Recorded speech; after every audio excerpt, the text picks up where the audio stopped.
ஒருத்தன் தன்னுடைய நண்பனை வழியில பார்த்தான். என்னப்பா லெட்டர் போட்டுனே கிடைச்சதா அப்படின்னா, ஓ கிடைச்சதேன்னா அவன். இவன் உடனே ஏன்டா போய் சொல்ற, நான் உனக்கு லெட்டரே போடலை, சும்மா தான் கேட்டேன், உடனே கிடைச்சிட்டுதுங்கிறிய அப்படின்னா. லெட்டர் போட்டேன்னு நீ போய் சொல்றப்போ அது கிடைச்சதுன்னு நான் போய் சொல்லக்கூடாதா அப்படின்னு நானா அவன். இப்படிப்பட்டவங்க சில பேர் இருந்தா கூட இன்னைக்கு கடிதம் மூலமா தொடர்பு கொள்ளாதவங்க இருக்கவே முடியாது. அந்த அளவுக்கு அது அவசியமான ஒன்னாயிட்டுது. இந்த அஞ்சல் அட்டைகள் எப்படி ஆரம்பமாச்சு தெரியுமா? ஆஸ்திரியா நாட்டுல ஒரு பேராசிரியர் இருந்தார். அவர் பேர் இம்மானுவேல் ஹெர்மன். அவர் ஒரு நாள் ஒரு பத்திரிகையில கட்டுரை எழுதினாராம். இது நடந்தது 1869. அவர் எழுதின கட்டுரையில மக்கள் அதிகம் செலவில்லாம ஒருத்தருக்கு ஒருத்தர் தகவல் பரிமாறிக்கிறது எப்படி அப்படிங்கிறத பத்தி எழுதியிருந்தார். அதுக்கு சில யோசனைகளை அவரே எழுதியிருந்தாராம். எப்படின்னா, அந்த கட்டுரையை எல்லாரும் படிச்சு பார்த்துருக்குறாங்க, அவர் சொன்ன யோசனைகள் என்னன்னு. அது அரசாங்கத்தின் கவனத்துக்கு அது போச்சான். ஆகா, இது அவர் சொல்ற யோசனை நல்லா இருக்கும் போல் இருக்கு அப்படின்னு அவங்களே நினைச்சிருக்கிறாங்க. அவ்வளவுதான். உடனே அந்த யோசனையை நடைமுறைக்கு கொண்டுட்டு வந்தாங்களாம். பேராசிரியர் இம்மானுவேல் ஹெர்மனின் யோசனைப்படி அச்சடிச்ச அரசு முத்திரையோட அரசாங்கம் அஞ்சல் அட்டைகளை வெளியிட ஆரம்பிச்சுதான். 1869 அக்டோபர் 7ஆம் தேதி இது நடந்திருக்கு. உலகின் முதல் அஞ்சல் அட்டை வெளிவந்த நாள் அது. அப்பதான் அதுக்கு பேர் என்ன தெரியுமா? அதாவது கரஸ்பாண்டிங் கார்டு அப்படின்னு பேராது. அதுக்கப்புறம் என்ன ஆச்சுன்னா, உடனடியாக அமெரிக்காவிலேயே இது மாதிரியான கார்டுகளை வெளியிட ஆரம்பிச்சிட்டாங்க. அங்கே இதுக்கு என்ன பேர் தெரியுமா? Postal card. அதுக்கப்புறம் 1870 இங்கிலாந்துலேயும் இதை வெளியிட்டாங்களாம். அதை வெளியிட்ட முதல் நாள் அன்னைக்கு என்ன நடந்தது தெரியுமா? மக்கள்லாம் ஏதோ நியாய விலை கடையில் நிற்கிறது மாதிரி பெரிய பெரிய கியூ வரிசையில் நின்று இதை வாங்கினாங்களாம்.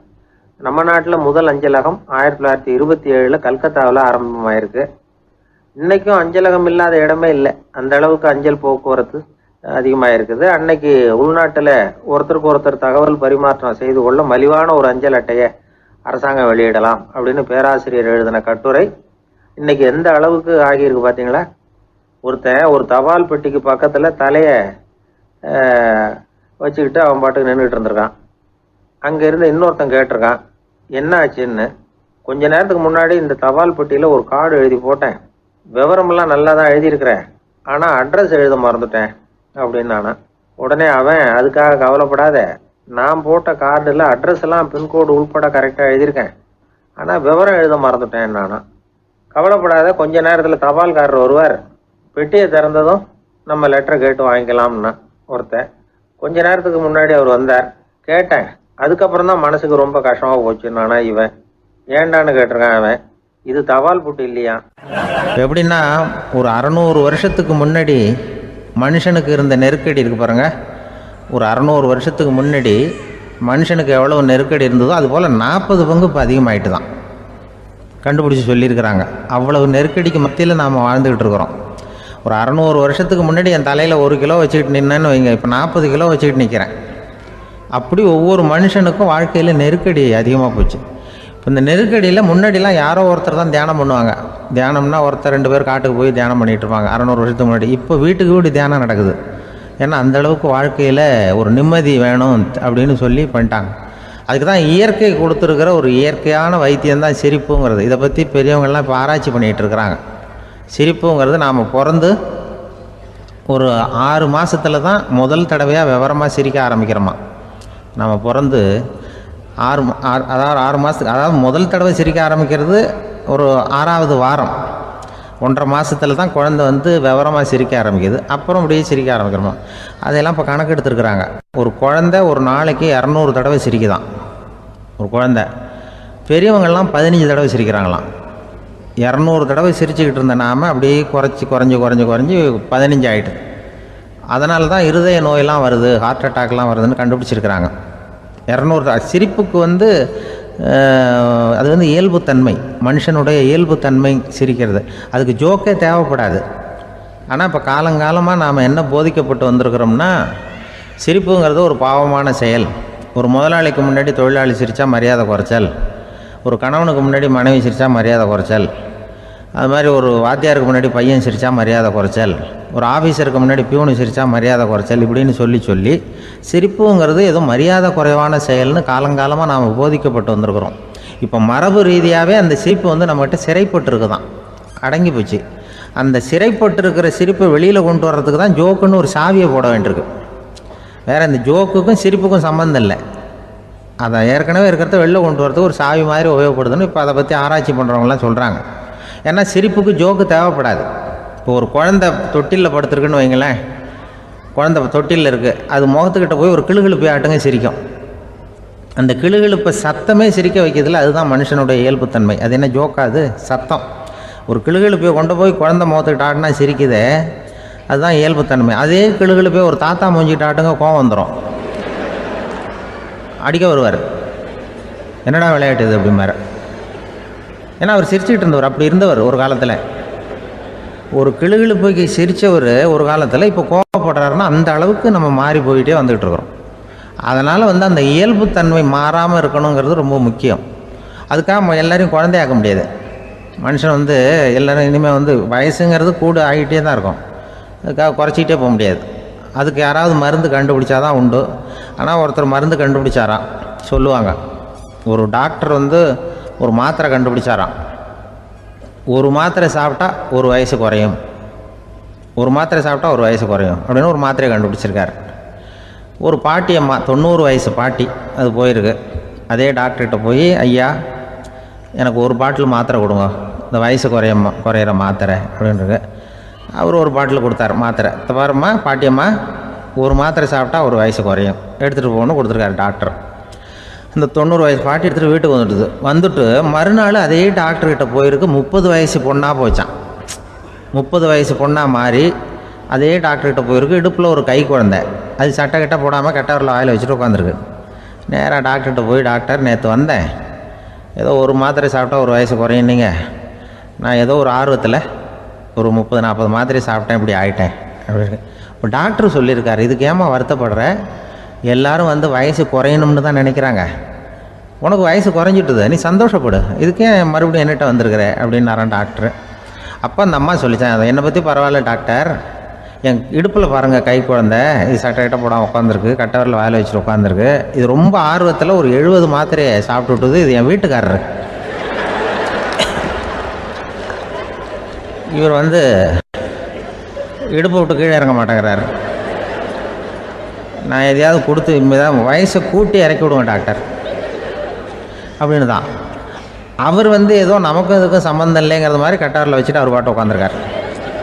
ஏதோ நமக்கு இந்த உலகமே இல்லை, நமக்கு சம்மந்தம் இல்லைங்கிற மாதிரி உட்காந்துருக்காரு. இப்படியே நான் தூக்கிட்டு எங்கே அலையிறது அப்படின்னு தான். அதனால் வயசை குறைக்கிறது இயற்கைக்கு விரோதமாக நாம் பண்ண முடியாது. ஆனால் இந்த இயல்புத்தன்மை மாறாமல் வச்சுக்கலாம். குழந்தை மாதிரி மாற முடியாதே தவிர அந்த குழந்தை தன்மையோடு வாழறதுக்கு கற்றுக்கணும். அதுதான் வாழ்க்கையில் இன்பமாக வாழறதுக்கு வழி. குழந்தைத்தனமாக இருக்கக்கூடாது, குழந்தை தன்மையோடு இருக்கணும்னு சொல்லுவாங்க. குழந்தை தன்மைங்கிறது வேறு, குழந்தைத்தனம்ங்கிறது வேறு. அப்படி ஒரு மாத்திரை கண்டுபிடிச்சிட்டா இப்போ யாராவது ஒருத்தவங்க இடுப்பில் குழந்தைய தூக்கிட்டு போனால் போய் கேட்கணும், ஏம்மா இது ஏன் வீட்டுக்காரரா உன் குழந்தையா அப்படின்னு கேட்டு அதுக்கப்புறம் அவருக்கு வணக்கம் சொல்லணும். இப்படிலாம் ஆகிடும் நிலைமை. இயற்கையை நம்ம மாற்ற முடியாது, அதுக்கு தகுந்தாப்புல தான் நாம் பண்ணணும்.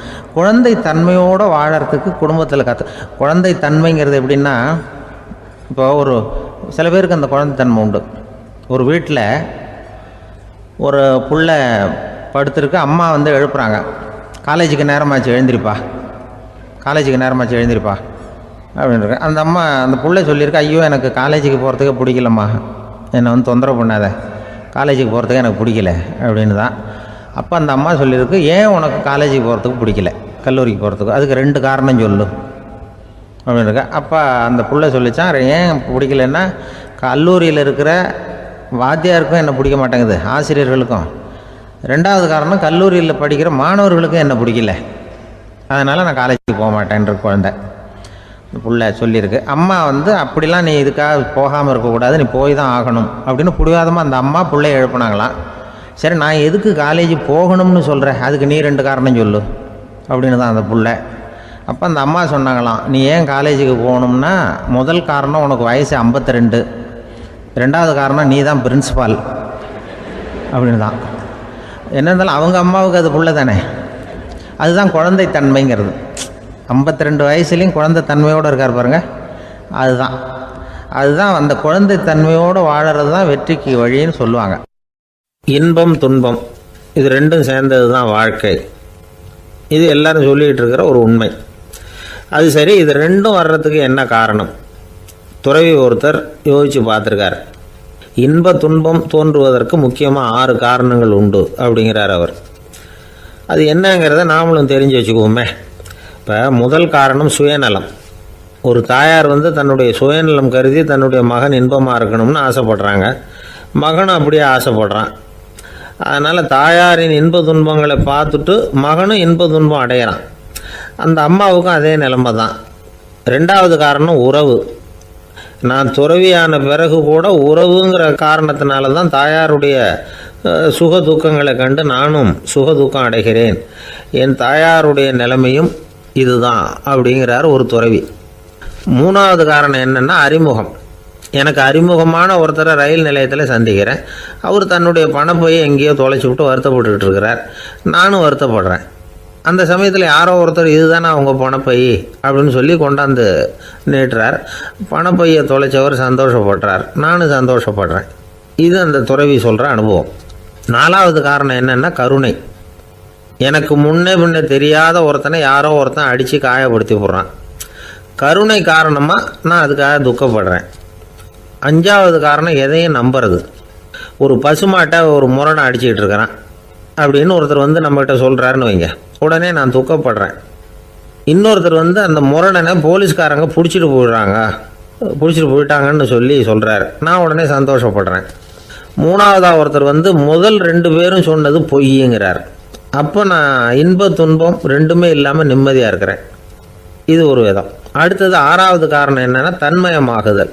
ஒரு நாவல் படிச்சுக்கிட்டு இருக்கிறோம்.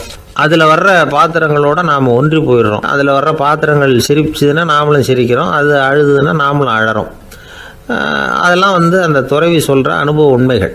இன்ப துன்பம் இது ரெண்டும் தோன்றுவதற்கு சுயநலம், உறவு, அறிமுகம், கருணை, எதையும் நம்புறது, தன்மயமாகிறது, இது எல்லாம் தான் முக்கிய காரணம் அப்படின்னு அவர் சொல்கிறார்.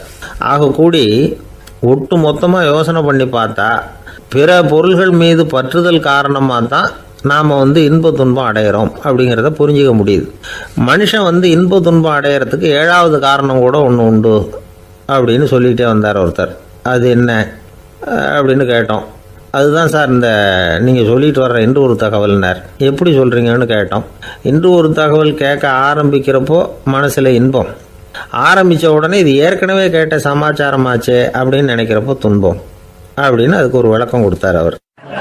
ஒருத்தர் அவசரமாக போய்கிட்டு இருந்தார். எங்கே போய்கிட்டு இருக்கீங்க அப்படின்னு கேட்டார் ஒரு பெரியவர். கடைக்கு போகிறேன் சார், சாமான் வாங்கிறதுக்கு அப்படின்னார். அங்கே போகிறதுக்கு முன்னாடி தெரிஞ்சிக்க வேண்டியதெல்லாம் தெரிஞ்சுக்கிட்டீங்களா அப்படின்னு கேட்டார் பெரியவர். கடைக்கு போய் காசை கொடுத்து ஒரு பொருளை வாங்கிட்டு வரப்போகிறோம், இதில் தெரிஞ்சிக்க வேண்டியது என்ன இருக்குது அப்படின்னார் அலட்சியமாக. இப்போ அந்த பெரியவர் பேச ஆரம்பித்தார். இந்த உலகத்தில் எந்த ஒரு செயலில் இறங்குறப்போவும் நாம் நல்லா ஆலோசனை பண்ண வேண்டிய விஷயம் 5 அப்படின்னார். உதாரணமாக ஒருத்தன் கடைக்கு போய் ஏதோ ஒரு பொருளை வாங்கிட்டு வர போகிறான்னு வச்சுக்கோங்களேன். அப்போ கூட அவன் 5 விஷயங்களை பற்றி தெரிஞ்சுக்க வேண்டியிருக்குது அப்படிங்கிறார் அவர். முதல்ல அந்த பொருள் எப்படிப்பட்டது அப்படிங்கிறத தெரிஞ்சுக்கணும். 2வதாக தன்னை பற்றியும் தெரிஞ்சுக்கணும். அப்போ தான் அந்த பொருள் தனக்கு தேவையா இல்லையா அப்படிங்கிறத புரிஞ்சுக்க முடியும். 3வதாக தெரிஞ்சுக்க வேண்டியது ஒன்று இருக்குது. அது என்னன்னா அந்த பொருளை அடையறதுக்கு வழி என்ன அப்படிங்கிறது தெரிஞ்சுக்கணும். அதாவது எவ்வளவு பணம் கொடுத்தா அது கிடைக்கும், இது மாதிரியான விஷயங்கள். 4வதா அந்த பொருளை அடையிறது மூலமாக நாம் அடையக்கூடிய பயன் என்ன அப்படிங்கிறதையும் உணரணும். 5வது அந்த பொருளை அடையிறதுல இருக்கக்கூடிய தடை எது அப்படிங்கிறதையும் நாம் தெரிஞ்சுக்கணும். பெரியவர் பேசுறது ஏதோ தத்துவம் மாதிரி தெரியுது இல்லையா? தத்துவம் தான். அதாவது இப்படி உலகியல் வாழ்க்கையில் சின்ன சின்ன விஷயங்கள்லேயே நாம் 5 விஷயங்களை தெரிஞ்சுக்க வேண்டி இருக்குது. அது ரொம்ப அவசியமாக இருக்குது. பேரின்ப நிலைன்னு சொல்கிறாங்கல்ல, அது மாதிரி பெரிய சமாச்சாரங்கள்லேயும் இந்த 5 விஷயங்களை நாம் தெரிஞ்சுக்க வேண்டியிருக்குது. அதுக்கு பேர் என்னன்னா அர்த்த பஞ்சகம். வைணவ சமயத்தில் அர்த்த பஞ்சகம்ங்கிறது ரொம்ப பெரிய விஷயம். கடைக்கு போகிறது மாதிரி கடவுளை பார்க்க போகிறப்போ நாம் 5 விஷயங்களை தெரிஞ்சுக்கணுமா. முதல்ல பரம்பொருள் அப்படிங்கிறது என்ன, அதோட தன்மைகள் என்ன, இதை தெரிஞ்சுக்கணும். இதுக்கு பேர் என்னன்னா பரமாத்ம ஸ்வரூபம் அப்படின்னு பேர். 2வது நாம யாரு, நம்மோட தன்மை என்ன அப்படிங்கிறத தெரிஞ்சுக்கணும். நான் யாருன்னு எனக்கே தெரியலங்கிறப்போ இதை நான் சொல்றேன்னு இது என்னுடையதுன்னு சொல்றது தப்பு தானே. அப்புறம் மூணாவது விஷயம், பரம்பொருளை நாம் அடையறதுக்கு வழி எது, இது தெரிஞ்சுக்கணும். இது உபாய ஸ்வரூபம் அப்படின்னு பேர். நாலாவது விஷயம், நாம் அடைய வேண்டிய பயன்கள் என்ன அப்படிங்கிறது தெரிஞ்சுக்கிறது.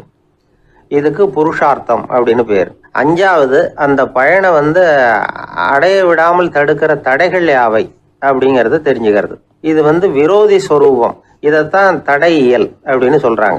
அதாவது பரமாத்மாவை பற்றிய அறிவு, ஜீவாத்மாவை பற்றிய அறிவு, உபாயம் பற்றிய அறிவு, புருஷார்த்தம் பற்றிய அறிவு, இந்த 4 அறிவுக்கும் எதிரடையா, அதாவது அதையெல்லாம் தப்பா புரிஞ்சுக்கிறதால உண்டாகக்கூடிய அறிவு விரோதி ஸ்வரூபம்.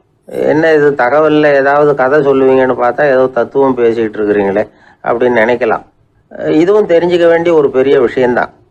காதில் போட்டு வச்சா எப்போவாவது உபயோகப்படும். என்னுடைய நண்பர் ஒருத்தர் ஒரு நாள் என்கிட்ட சொன்னார், சார் அடுத்த மாதம் தஞ்சாவூரில் ஒரு கல்யாணம், போகிறதா வேண்டாமா அப்படின்னு ஒரே குழப்பமா இருக்கு அப்படின்னார்.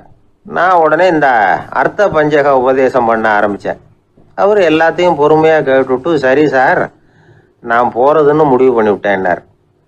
எப்படி இந்த முடிவுக்கு வந்தீங்க அப்படின்னு கேட்டேன். அவர் சொன்னார், சார் அந்த 2வது பாயிண்ட் ஒன்று சொன்னீங்களே, அதை புரிஞ்சுக்கிட்டதுக்கு அப்புறம்தான் இந்த முடிவுக்கு வந்தேன் அப்படின்னார். என்ன 2வது பாயிண்ட்டுன்னு? அதாவது தன்னை பற்றி புரிஞ்சுக்கணும் அப்படின்னு சொன்னீங்க. உடனே என்னை பற்றி புரிஞ்சுக்கிட்டேன், நான் யாருங்கிறது எனக்கு தெரிஞ்சுது, உடனே போகிறது தான் நல்லதுன்னு முடிவு பண்ணிவிட்டேன்னார். நீங்கள் யாருன்னு கேட்டேன். நான் தான் சார் அந்த கல்யாணத்தில் தாலி கட்ட வேண்டிய மாப்பிள்ளை அப்படின்னார். என்ன சார் உங்கள் பையன் என்ன செஞ்சுக்கிட்டு இருக்கிறான் இப்போ அப்படின்னு கேட்டார் ஒருத்தர். அடிக்கடி கண்ணாடி முன்னாடி நின்று அழகு பார்த்துக்கிட்டு இருக்கிறான் சார் அப்படின்னார் அப்பா. இளம் பருவம் இப்படி தான் இருக்கும், அதையெல்லாம் சாதாரணமாக நினச்சிடாதீங்க அப்படின்னார் அவர். என்ன சார் சொல்கிறீங்க, கண்ணாடி முன்னாடி நின்றுக்கிட்டு நேரத்தை வீணாக்கிக்கிட்டு இருக்கான், அதை ஒரு பெரிய விஷயமா நான் நினைக்கணுமா அப்படின்னார் இவர். இளம் பருவத்தில் இளைஞர்களுக்கும் சின்ன பொண்ணுங்களுக்கும் அடிக்கடி கண்ணாடியில் பார்க்கணும்னு தோணும். அது வெறுமனே அழகு பார்க்கறது மட்டும் இல்லை, அவங்க தங்களையே தேடி கண்டுபிடிக்கிற ஒரு முயற்சி அது. இது ஒரு மனோதத்துவ விளைவு. இது வரைக்கும் சின்ன பிள்ளையா இருந்துட்டோம், இனிமேல் நாமளும் மற்றவங்க மாதிரி மனிதர்கள் தான் அப்படிங்கிற உணர்வு அவங்களுக்கு வருது. தங்களோட முகம் எப்படி இருக்குது, அழகு எப்படி இருக்குது, உடம்பு நேரம் எப்படி இருக்குது, முடி எப்படி இருக்குது அப்படிங்கிறதையெல்லாம் கண்டுபிடிக்கிறாங்க. அதுக்கப்புறம் இன்னொரு ஆணோ பொண்ணோ தன்னை கவனிக்கணும் அப்படின்னு நினைக்கிறாங்க.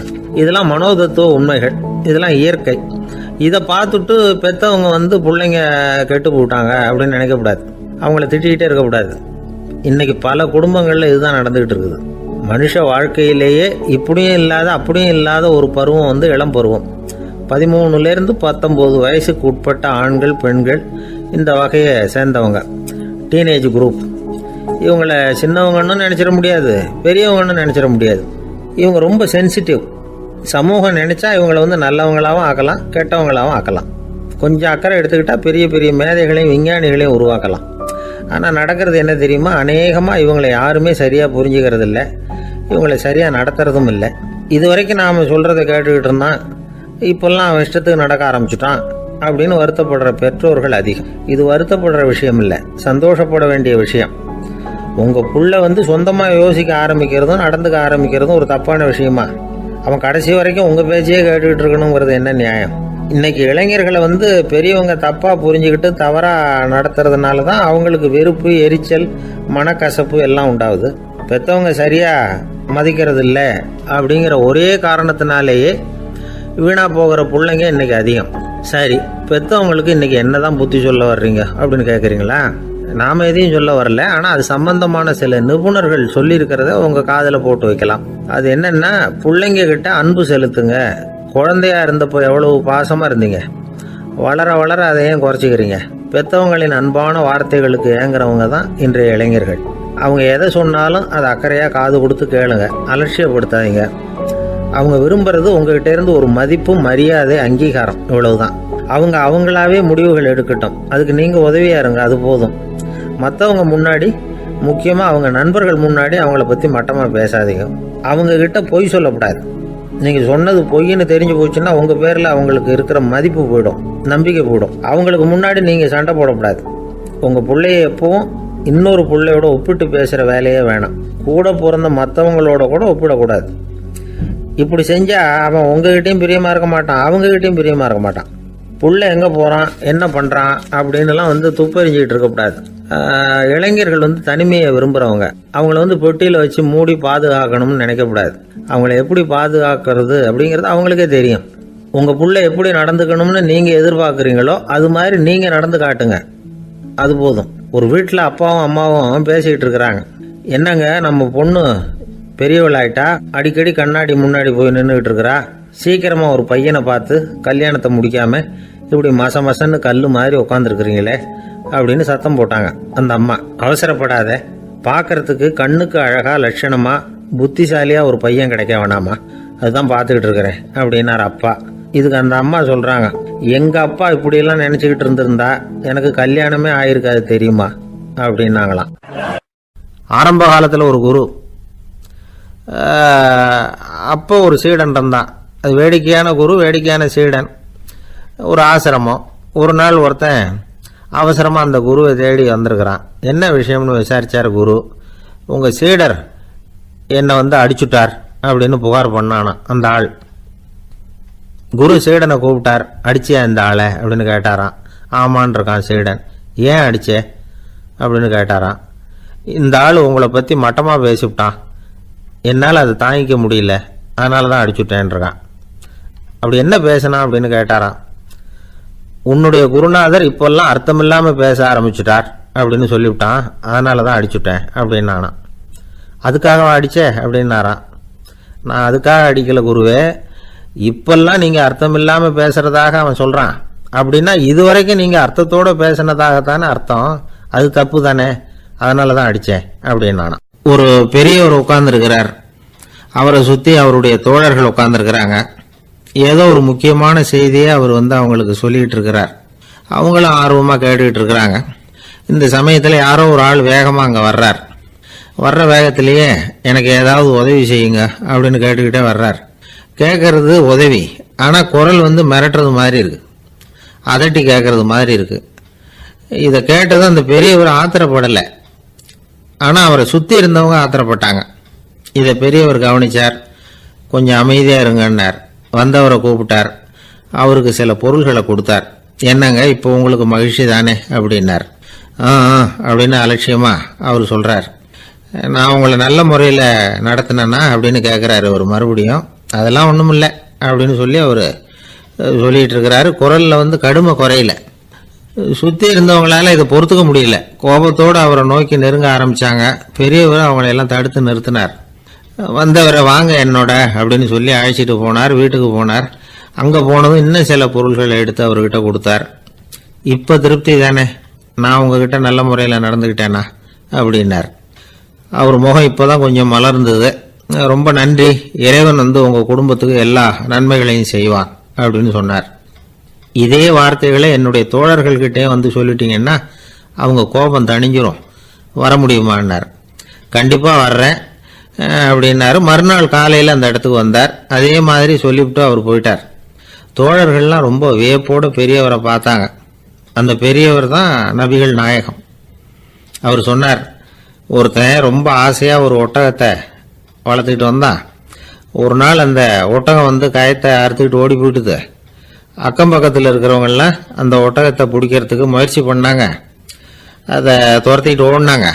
ஒட்டகம் தாறுமாறாக ஓட ஆரம்பிச்சுது. இந்த சமயத்தில் ஒட்டகத்தை வளர்த்தவன் அங்கே ஓடி வந்தான். நீங்கள் அதை ஒன்றும் செய்ய வேணாம், விட்டுருங்க, அதோட சுபாவம் எனக்கு நல்லா தெரியும், அதை சுலபமாக என்னோட வழிக்கு கொண்டுட்டு வந்துட முடியும், நான் பார்த்துக்கிறேன், விட்டுருங்கோ அப்படின்னா. எல்லாரும் விலகி போயிட்டாங்க. இவன் என்ன செஞ்சான் தெரியுமா? கொஞ்சம் புல்லை கையில் எடுத்துக்கிட்டு அந்த ஒட்டகத்தை நெருங்கினான். அவ்வளவுதான். அது ஓடி இவன் காலடியில் உட்காந்துக்கிட்டது. செல்லமாக அதை அப்படியே தடவி கொடுத்தான். முதுகில் ஏறி உட்காந்துக்கிட்டான். அது பாட்டுக்கு சாதுவாக நடந்து போகுது. இந்த கதையை நபிகள் நாயகம் தம்முடைய தோழர்களுக்கு சொல்றார். ஒட்டகத்தை மட்டும் இல்லை, சில மனிதர்களையும் கூட சில விதத்தில் அணுகிதான் அவர்களை சீர்திருத்த வேண்டியிருக்குது அப்படிங்கிறத அவங்களுக்கு உணர்த்தினார். இது ஒரு அழகான உளவியல் அணுகுமுறை. சில குடும்ப தலைவர்கள் கூட இந்த ஒட்டகம் மாதிரி நடந்துகிறது உண்டு, அப்புறம் அடங்கி போகிறதும் உண்டு. ஒரு குடும்ப தலைவர் காலையில் எழுந்திரிச்சதுலேருந்து சத்தம் போட்டு கத்திக்கிட்டு இருப்பார். பக்கத்தில் இருந்தவங்கெல்லாம் ஓடி போய் சமாதானம் பண்ணி பார்த்தாங்க. அவர் ஓயறது மாதிரி தெரியல. கடைசியில் அவர் மனைவி வந்தாங்க. நீங்கள் எல்லாம் விலைக்கு போடுங்க, அவர் சுபாவம் எனக்கு தெரியும், நான் பார்த்துக்கிறேன் அப்படின்னாங்க. சரின்னு எல்லாரும் போயிட்டாங்க. சாயந்தரமாக வந்து பார்க்குறாங்க, அவர் சத்தம் இல்லாமல் ஒரு மூலையில் உட்காந்துருக்கிறார், ரொம்ப சாதுவா. ஆச்சரியமாக இருந்தது. என்னம்மா பண்ணீங்கன்னு கேட்டாங்க. அது ஒன்றும் இல்லைங்க, ஒரு வேளை சாப்பாட்டை நிறுத்தினேன், பட்னி போட்டேன், அவ்வளவுதான் அப்படின்னாங்க அந்த அம்மா.